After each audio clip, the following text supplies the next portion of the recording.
വാവൂ വാവൂ വാവ കരയല്ലേ? കുഞ്ഞ് കരച്ചില് നിർത്തുന്നില്ലല്ലോ.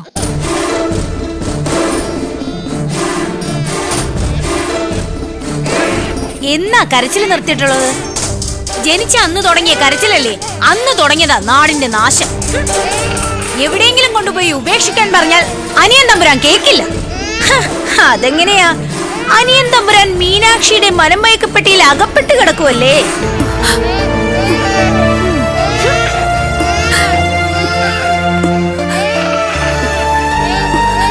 എന്തെങ്ങനെയൊക്കെ പറയുന്നത്? 6 മാസം പ്രായമുള്ള കുഞ്ഞ്. ഈ കുഞ്ഞ് എന്ത് കുറ്റം ചെയ്തു? കുറ്റം എന്താണെന്ന് അറിയണമെങ്കിലേ ദേശത്തേക്ക് ഇറങ്ങിച്ചെല്ലണം. തമ്പുരാന് പറഞ്ഞ കുഞ്ഞിന്റെ അപദാനങ്ങളെ അവര് വാഴ്ത്തി പാടുന്നുണ്ട്. ഒന്നും അറിഞ്ഞിട്ടില്ലല്ലോ അല്ലേ? ചിലതൊക്കെ ഞാനും അറിഞ്ഞു. ദുരിതത്തിൽ കിടക്കുന്നവർക്ക് ആശ്വസിക്കാനും എന്തെങ്കിലുമൊക്കെ വിളിച്ചു പറയണമല്ലോ.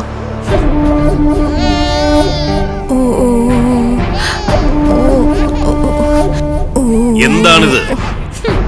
പട്ടിണിയും പരിവട്ടവും കാരണം ദേശത്തുള്ളവർക്ക് ഉറങ്ങാൻ പറ്റുന്നില്ല. കൊട്ടാരത്തിലെ അറപ്പുരകളെല്ലാം സമ്പന്നമാണ്. പക്ഷേ ഇവിടെ ഉള്ളവർക്ക് ഉറക്കം നിഷേധിക്കുന്നത് ഈ കുഞ്ഞാണ്. ആളുകൾ എപ്പോഴാണ് കലാപകാരികളാവുന്നെന്ന് പറയാൻ പറ്റില്ല. സൈന്യത്തെക്കാൾ കൂടുതലുണ്ടല്ലോ പ്രജകൾ. അമ്പും വില്ലുമായി അവരെല്ലാവരും കൂടി കൊട്ടാരം ആക്രമിച്ചാലും അതിൽ അത്ഭുതപ്പെടാനില്ല.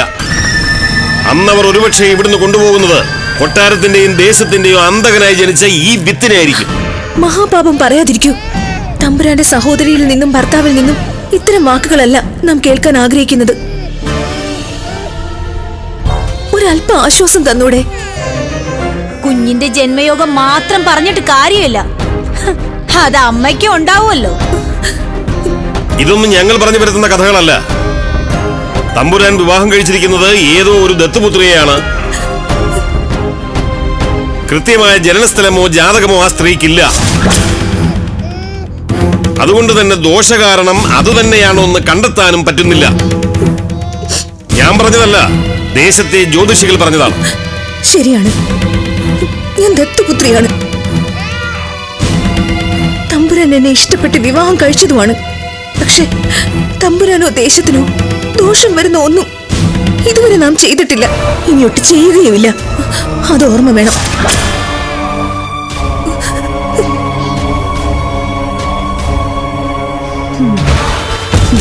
നന്നായി. ഇടയ്ക്കിടയ്ക്ക് എല്ലാം ഒന്ന് ഓർമ്മിപ്പിക്കുന്നത് നല്ലതാ.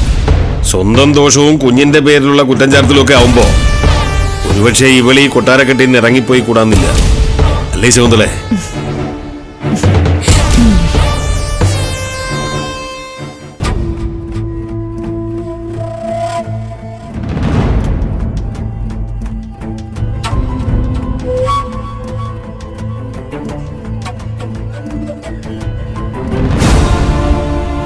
തമ്പുരാൻ, ഞാനും അങ്ങയുടെ കുഞ്ഞും ഈ ദേശത്തിനൊരു ശാപമാണോ? കലാപകാരികളായ ജനക്കൂട്ടം പാഞ്ഞെടുക്കുന്ന ഒരുപക്ഷെ കുഞ്ഞിനെ അവർ ഇല്ലാതാക്കിയേക്കുമെന്നാണ് അങ്ങയുടെ സഹോദരി ഭർത്താവ് പറയുന്നത്. ദേവി അത് കാര്യമാക്കണ്ട. അപവാദ പ്രചരണങ്ങൾ പലതും നടക്കും. ചിലത് കൊട്ടാരത്തിലുമുണ്ട്. പക്ഷേ അങ്ങേക്കൊരു കളങ്കമാവാൻ ഞാൻ ഉദ്ദേശിക്കുന്നില്ല. അടിയന്റെ ജന്മത്തെക്കുറിച്ചും ചോദ്യങ്ങൾ ഉയർന്നിരിക്കുന്നു. ദത്തുപുത്രിയാണ്. പിറന്നത് ആർക്കെന്നറിയണം. ജന്മസ്ഥിതി, നാള് ഒക്കെയൊന്നും വ്യക്തമല്ല താനും. ഇന്ന് അങ്ങയുടെ സഹോദരിയും ഭർത്താവും പറയുന്നത് അടുത്ത നാളുകളിൽ കൊട്ടാരത്തിലെ പരിചാരകരും പറഞ്ഞു തുടങ്ങും. അത് കഴിഞ്ഞ് ദേശത്തിലുള്ളവരെല്ലാം. അതിനു മുൻപ് ഇറങ്ങിപ്പോകാനെന്നായിരിക്കും.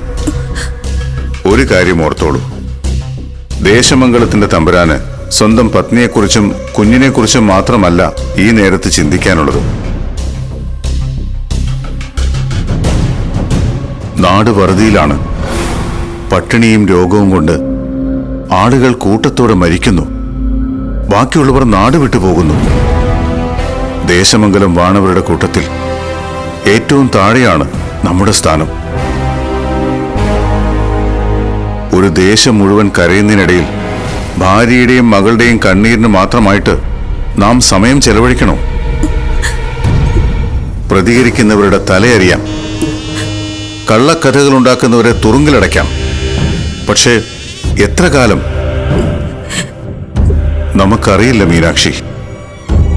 ഈ നാടിനി എത്ര കാലം ഉണ്ടാവുമെന്ന് പോലും നമുക്കറിയില്ല. തമ്പുരാൻ, മന്ത്രിമുഖ്യൻ മുഖം കാണിക്കാൻ കാത്തു നിൽക്കുന്നു.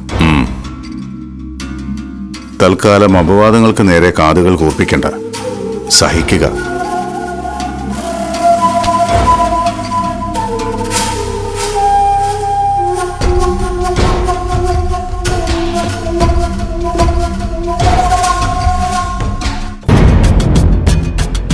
തമ്പുരാൻ നീണാൾ വാഴട്ടെ. മന്ത്രിമുഖ്യൻ, എന്താണ്? പ്രജകൾ ഇപ്പോൾ തമ്പുരാനേക്കാൾ കൂടുതൽ സംസാരിക്കുന്നത് സേതുപതിയോടാണ്. സേതുപതിയോടോ? അതെ, ദുർമന്ത്രവാദിയായ സേതുപതിയെ നാടുകടത്തിയത് മുതൽ കാണല്ലോ രാജ്യത്ത് ദേവീപ്രഭ തന്നെ അയാൾ ഇല്ലാതാക്കിയതും നാശം തുടങ്ങിവെച്ചതും. വിജയിച്ചത് സേതുപതി തന്നെയെന്ന് ആളുകൾ അടക്കം പറഞ്ഞ് ചിരിക്കുന്നു.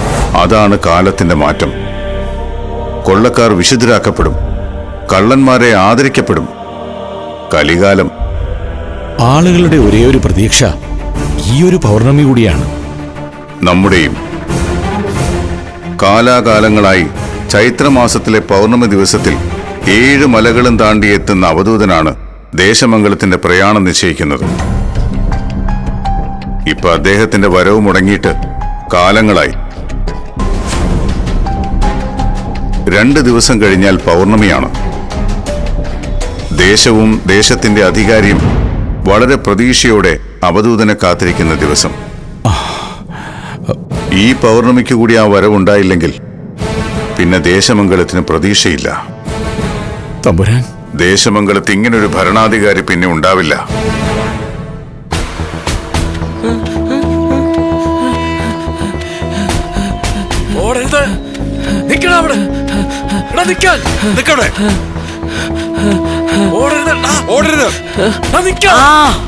അമ്മേ ദേവി,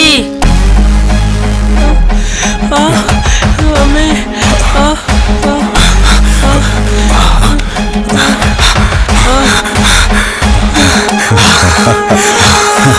എന്നെ ഒന്നും ചെയ്യരുത്.